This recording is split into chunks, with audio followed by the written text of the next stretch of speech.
عدد من الرياضيين الذين يتحدون الخوارق بإبراز قدرات غير طبيعية باستخدام أجسامهم العارية. مراسلنا الأخضر نوالي يعرفنا اليوم على بطل يهوى جر القاطرات بجلده فقط. آسفي مدينة الخزف والسمك والمناجم، ومن مواليدها سنة 1960 عبد السلام دخان الذي صار بطلا في رياضة الخوارق.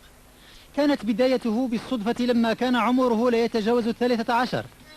آنذاك أحس بقوة تفجرت بداخله، ثم طورها شيئا فشيئا حتى صارت له قدرات غريبة خصوصا في عملية الجر. فقد تمكن من جر 3 قاطرات بوزن 60 طنا بواسطة سنارات مغروسة على جلده مع اختراق قضبان حديدية لجسمه.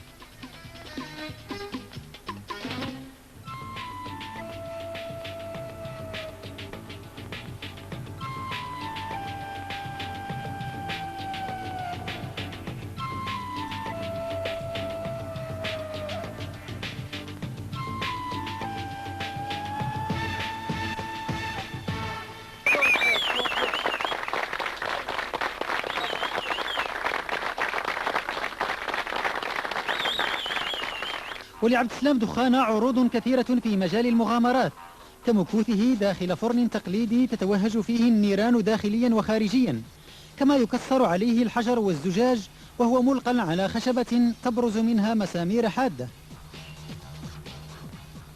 أنا بغيت ندير جمعية على هذا الشيء ونجيب صحابي وداك اللي تيديروا الشيء ونتفقوا ونمشيو شي بلاد اخرى ونهزوا الرايه المغربيه ونقدروا المغرب ونقدروا حتى بلادي وبالاخص اسفي.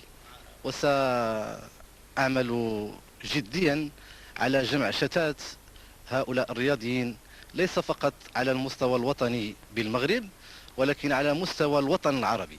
ربما شيء جميل، لان لا تقوات ودارت تقونات ولا تستعمل بصفه جماعيه، ربما غتكون اكثر ظهورا واكثر نشاطا. حلم عبد السلام دخان الوحيد هو ان يقوم برحله جويه معلقا بطائره بواسطه سنارات مغروسه على جلده. لا حول ولا قوة إلا بالله.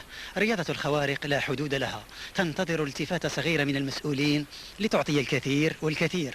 الأخضر نوالي، الجزيرة، آسفي، المغرب. وآسفي على بعض هذه اللقطات إن كانت قاسية وخدشت بعض مشاهدينا. بهذا التقرير من المغرب ومن هذا البطل ذو الخوارق ننهي هذه النشرة.